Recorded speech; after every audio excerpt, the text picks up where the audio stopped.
నమస్కారం. Star hospital సుఖీభవకు స్వాగతం.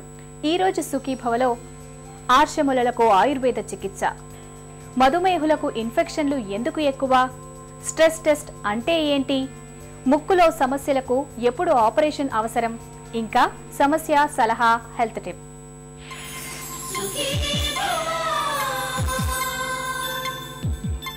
చాలా కాలంగా మలబద్ధకంతో బాధపడుతున్నప్పుడు మొలలు రావడం, అవి ముదిరిపోయి చివరికి ఫిషర్స్ వస్తుంటాయి.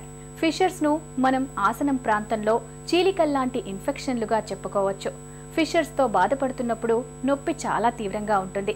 ఎన్నిసార్లు చికిత్స తీసుకున్నా లొంగకుండా మొండిగా మారుతుంటుంది. మళ్లీ తిరగబెడుతుంటుంది. వేధించే ఫిషర్స్ బాధలకు ఆయుర్వేదం చెబుతున్న పరిష్కార మార్గాల గురించి ఇప్పుడు తెలుసుకుందాం.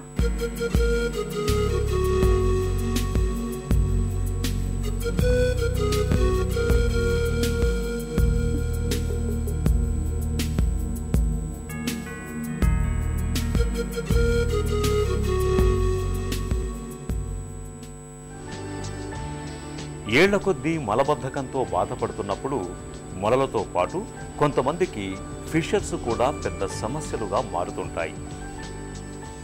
మలద్వారం దగ్గర చీలికలు ఏర్పడటాన్నే మనం ఫిషర్స్గా చెప్పుకోవచ్చు. మలబద్ధకం ఉన్నప్పుడు మల విసర్జన గట్టిగా జరగటం వల్ల చీలిక వచ్చే అవకాశం ఉంది. అలాగే మలంలో సరిగా అరగని పదార్థాలు ఉన్నప్పుడు కూడా మలద్వారం దగ్గర ఉన్న చర్మం చీరుకుపోయి చీలికలు వచ్చే అవకాశం ఉంటుంది. తరచూ విరేచనాలు అవుతున్న వారిలో కూడా నరాల మీద ఒత్తిడి పెరిగి మలద్వారం చీరుకుపోయి అక్కడ ఫిషర్స్ ఏర్పడుతుంటాయి.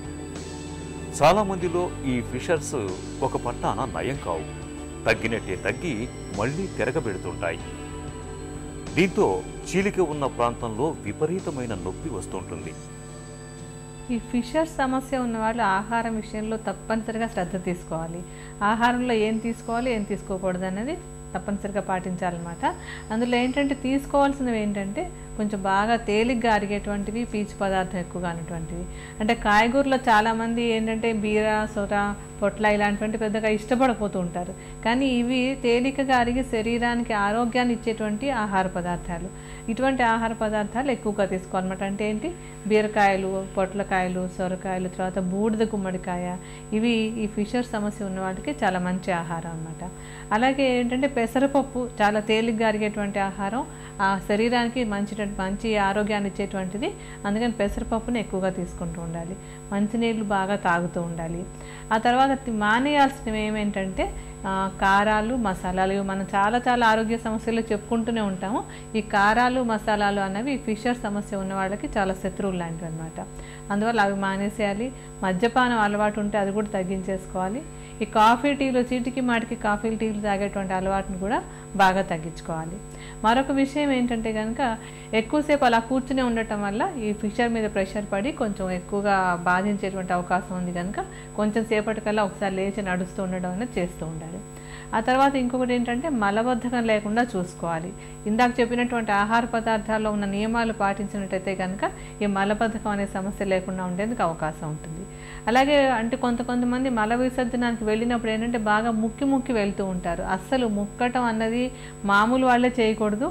అందులోని ఫిషర్ సమస్య ఉన్న వాళ్ళు ఎప్పుడూ కూడా గట్టిగా ప్రయత్నించి విరేచనం కావాలి అన్న ప్రయత్నం చేయకూడదు అనమాట. విరేచనం అయిన తర్వాత శుభ్రంగా ఆసనాన్ని చాలా శుభ్రంగా కడుక్కోవాలి. కడిగేసిన తర్వాత అక్కడ కొద్దిగా ఆముదాన్ని, అంటే వేలుతో ఆముదాన్ని తీసుకుని ఆ భాగంలో కొంచెం రోజు రాసుకుంటూ ఉంటే కూడా ఈ ఫిషర్స్ని తేలిగ్గా అదుపులో ఉంచుకోవచ్చు. అంటే ఇందాక చెప్పినటువంటి ఆహారాలు, ఈ చిన్న విహార నియమాలు తీసుకుంటే కూడా ఈ ఫిషర్ సమస్యని కంట్రోల్లో ఉంచుకోవచ్చు. అర్సమూలలు లేదా ఫిషర్స్తో బాధపడుతున్నప్పుడు చీలిక ఉన్న ప్రాంతంలో తీవ్రమైన నొప్పి వేధిస్తూ ఉంటుంది. ఆ భాగమంతా ఒకటే దురదగా ఉంటుంది. మల విసర్జన తర్వాత గంటల తరబడి నొప్పి తగ్గకుండా బాధిస్తూ ఉంటుంది. అప్పుడప్పుడు రక్తస్రావం కూడా జరుగుతుంటుంది. ఆసనంలో తరచూ చీముగడ్డలు ఏర్పడుతుంటాయి. మలద్వారం దగ్గర అల్సర్ కనిపిస్తూ ఉంటుంది. ఇలాంటప్పుడు ఫిషర్స్ బాధల నుంచి ఉపశమనం కోసం ఆయుర్వేదం తనవైన కొన్ని ప్రత్యేక ఉపశమన చర్యల్ని చెబుతుంది. ఈ ఫిషర్ సమస్య ఉన్న వాళ్ళకి తిప్పతీగ, చేదుపొట్ల ఈ రెండు కూడా బాగా ఉపయోగపడతాయి అన్నమాట. తిప్పతీగనేమో మూలిక మొత్తాన్ని అంటే తీగ మొత్తాన్ని ఆకులు కాండం అంతా కలిపి వాడుకోవచ్చు. చేదుపొట్లను కేవలం ఆకులు తీసుకోవాలన్నమాట.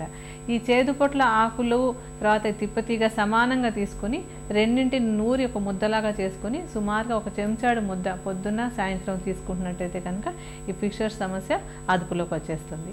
ఇది కడుపులోకి తీసుకోవడానికి ఒక చిట్కా. అలాగే ఇంకొకటి మంచి పరిష్కారం ఏంటంటే త్రిఫలా చూర్ణం అన్న పేరు అందరూ వింటున్నటువంటిదే.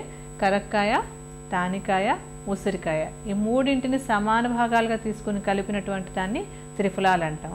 ఈ చూర్ణం కూడా మనకి బజార్లోనూ దొరుకుతుంది, మీరు కూడా తయారు చేసుకోవచ్చు. ఈ త్రిఫలా చూర్ణాన్ని ఏం చేయాలంటే సుమారుగా ఒక 3-4 చెంచాల చూర్ణం తీసుకుని దాన్ని 1 లీటర్ నీళ్ళలో వేసి మరిగించాలి.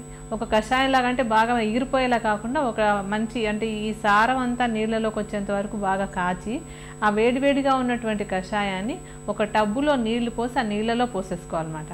అంటే ఆ టబ్బు ఎంత ఉండాలి, మీరు అందులో కూర్చుంటే సరిగా కూర్చోగలిగినట్టుగా ఉండాలి. ఈ టబ్బులో నీళ్ళల్లో ఈ త్రిఫలా కషాయాన్ని వేసి అందులో కూర్చోవాలన్నమాట. అంటే ఆసనం భాగానికి ఈ నీటి కషాయం అంతా బాగా తగిలేలాగా కూర్చొని ఒక 15-20 నిమిషాల పాటు ఆ టబ్లో కూర్చుంటున్నట్టయితే ప్రతిరోజు ఇంకా ఏ ఔషధము తీసుకోకపోయినా సరే కూడా కేవలం ఈ త్రిఫలా కషాయంతో తీసుకున్నటువంటి టబ్బాతోటి కూడా ఈ ఫిషర్ సమస్యని తగ్గించుకోవచ్చు. ఇవి చిన్న చిన్న చిట్కాలు. ఈ చిట్కాలతో కూడా సరిపోనట్టయితే కనుక కొంచెం డీప్గా ఉన్నటువంటి ఫిషర్లు అలాంటివి ఉన్నట్టయితే వాటికి ఆయుర్వేద ఔషధాలు వాడుకోవాలి. అటువంటి ఔషధాల్లో మనం చెప్పుకోదగినవి ఏంటంటే ఆరోగ్యవర్ధిని వటి అని చెప్పి, తర్వాత అశోక్ నవటిని కూడా వాడుతూ ఉంటాం. ఇందులో కాంకాయ నవటిని వాడతాము, గంధక రసాయనము, త్రిఫలా గుగ్గులు, అభయారిష్టము ఇలాంటి కొన్ని